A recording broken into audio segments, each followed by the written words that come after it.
प्रेम से बोलिए श्री पार्वती पते की जय हो। भगवान भोलेनाथ और माता पार्वती की कृपा आप और आपके समस्त परिवार पर यूं ही बनी रहे। प्रिय भक्तों, आज मैं आपको हरितालिका तीज के जो अगला दिन होता है उसके पारण पर भगवान शिव और माता पार्वती की जो कृपा होती है वो इतनी, जो भी भक्त पूरी श्रद्धा से उनका पूजन करता है, उनका व्रत करता है, तो उसके जीवन में कभी सुख समृद्धि ऐश्वर्य कभी कमी ही नहीं होता।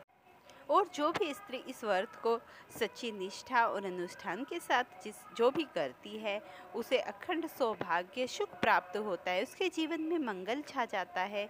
तो आज मैं आपको पारण के समय भी सुनी जाने वाली भगवान शिव और माता पार्वती की एक लीला सुनाऊंगी और मैं बताऊंगी आपको पारण आपको किस तरीके से करना है, पारण की टाइमिंग क्या है, पानी किस समय पीकर आपको अपने व्रत का पारण करना है। तो ये सभी बहुत ही महत्वपूर्ण जानकारी हैं जो मैं आपको अपनी वीडियो में दे रही हूँ।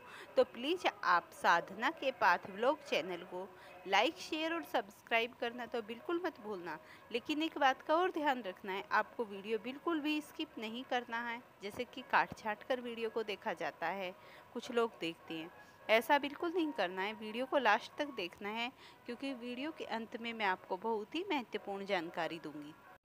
अब आप इस पावन कथा को भी सुन लीजिए जो पारण के समय जरूर सुननी चाहिए। भगवान भोलेनाथ और माता पार्वती का जरूर ध्यान रखना चाहिए। एक समय की बात है जब माता पार्वती ने कठोर तपस्या की और तपस्या करने के बाद भगवान शिव को प्रसन्न कर लिया। पार्वती माता ने इतनी कठोर तपस्या की कि तपस्या को करने के बाद स्वयं भोलेनाथ उनसे प्रसन्न हो गए। तो पार्वती माता ने जो ये तपस्या की थी, इससे इस दिन हरितालिका का तीज का ही दिन था, क्योंकि माता पार्वती इतनी कठोर और दृढ़ हो चुकी थी कि वो अपनी तपस्या से टस से मस नहीं हुई जब तक उन्होंने भोलेनाथ को प्रसन्न न कर लिया हो। इसी प्रकार अगर आपने भी हरितालिका का तीज का पारण किया है, आपने हरितालिका तीज का व्रत रखा है, तो उसे इतनी निष्ठा के साथ करना कि अवश्य ही माता पार्वती की तरह भगवान भोलेनाथ को आपके भी कष्ट हरने के लिए अवश्य ही आपकी बाधा दूर करनी ही पड़ेंगी। क्योंकि भगवान भोलेनाथ इतने दयालु हैं, जो इनके भक्त सच्चे मन से इनकी पूजा आराधना करते हैं तो उनके सभी प्रकार के कष्टों का निवारण कर देते हैं। और साथ ही जो स्त्रियां हरितालिका तीज के व्रत के बाद पारण के समय जब अपने व्रत का पारण करती हैं तो वो माता पार्वती का ध्यान करते हुए उन्हें 16 श्रृंगार की जो सामग्री समर्पित करती हैं, उसी से अपना सुहाग लेती हैं, तो उनके जीवन में सुख शांति समृद्धि और समस्त प्रकार की खुशहाली छा जाती है। अब मैं आपको बता देती हूँ जिन स्त्रियों ने हरितालिका तीज का ये पावन पर्व किया है उन्हें पारण किस प्रकार करना है, पारण के समय हमें कौन कौन सी चीज़ें खानी हैं और पारण करते समय हमें किन किन बातों का विशेष ध्यान करना है, किन किन उपायों को अपने जीवन में लागू करना है। हरितालिका तीज के बाद पारण के समय बहुत से घर में मिष्ठान पूरी पकवान मेवे खीर हलवा और न जाने नाना प्रकार की मिठाइयाँ बनाने का विधान है। और फिर इस प्रसादी भोग को बनाकर महिलाएं सबसे पहले माता पार्वती और भगवान शिव के समक्ष इस भोग को लेकर जाती हैं और ले जाकर माता पार्वती और भगवान शिव को भोग लगाती हैं। माता पार्वती और भगवान शिव को भोजन ग्रहण कराने के बाद वो अपनी सास को इस भोग को दे देती हैं, जो वो निकालती हैं उसे जाकर अपनी सास को देती हैं। कुछ जगहों पर उसे बहाना भी बोलते हैं, फिर सास से आशीर्वाद प्राप्त करती है और उधर माता पार्वती और भगवान शिव से आशीर्वाद प्राप्त करके वो अपने वैवाहिक जीवन में सुख और समृद्धियाँ प्राप्त कर लेती हैं। पूर्व काल की बात है, एक स्त्री थी जो बहुत ही धर्म निष्ठावान और भगवान शिव माता पार्वती की सच्ची भक्त थी। उसने हरितालिका तीज का पावन पर्व रखा और उसने पूरे विधि विधान के साथ भगवान शिव और माता पार्वती का पूजन किया।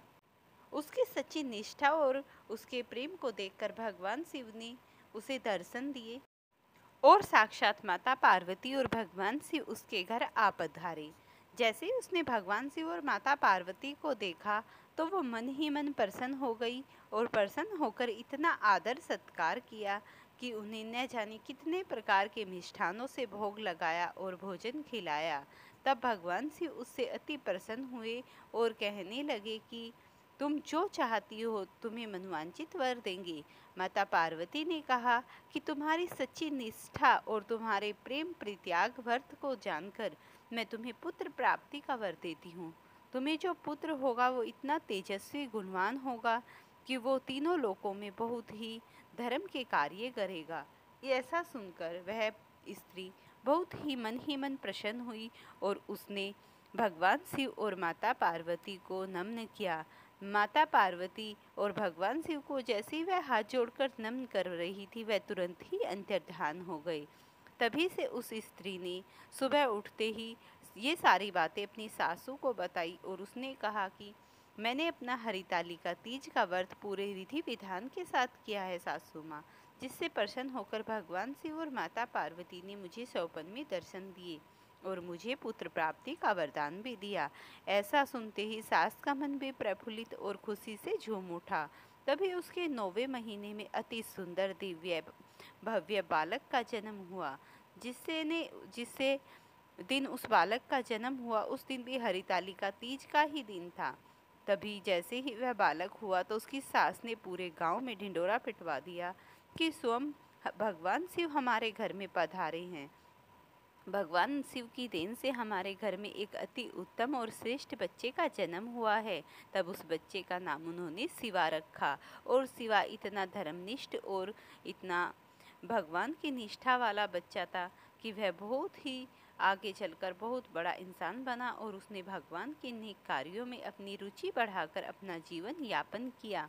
जब इस बात का पता गांव वालों को चला कि भगवान शिव और माता पार्वती के हरितालिका तीज के व्रत के प्रभाव से इस घर में इतनी शांति और खुशियां आ गई हैं, तभी से सारे गांव में सभी लोग हरितालिका तीज का शुक्ल पक्ष की तृतीया तिथि को इस पावन पर्व को करने लगे और पारण के समय इस महान और दिव्य कथा को सुनने लगे। इस कथा को सुनने से मनुष्य सभी प्रकार के सुखों को भोग लेता है। इस व्रत को रखने से मनुष्य की मानसिक शांति होती है और उसके जीवन में समस्त प्रकार की खुशियां छा जाती हैं। तब उसने बताया कि हरितालिका तीज का व्रत एक व्रत ही नहीं, यह मनुष्य की मन की शुद्धि और मन के आत्मविश्वास का व्रत है। जो मनुष्य इस व्रत को पूरी निष्ठा से करता है उसकी सभी मनोकामनाएं पूरी होती हैं।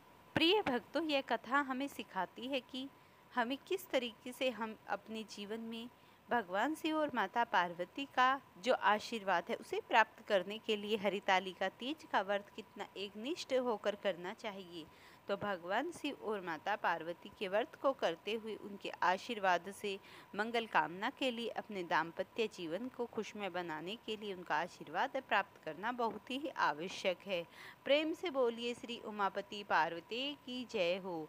प्रिय भक्तों, अगर आपको ये रोचक कथा पसंद आई हो तो इसे लाइक शेयर करना ना भूलें। चैनल पर नए हैं चैनल को सब्सक्राइब करें।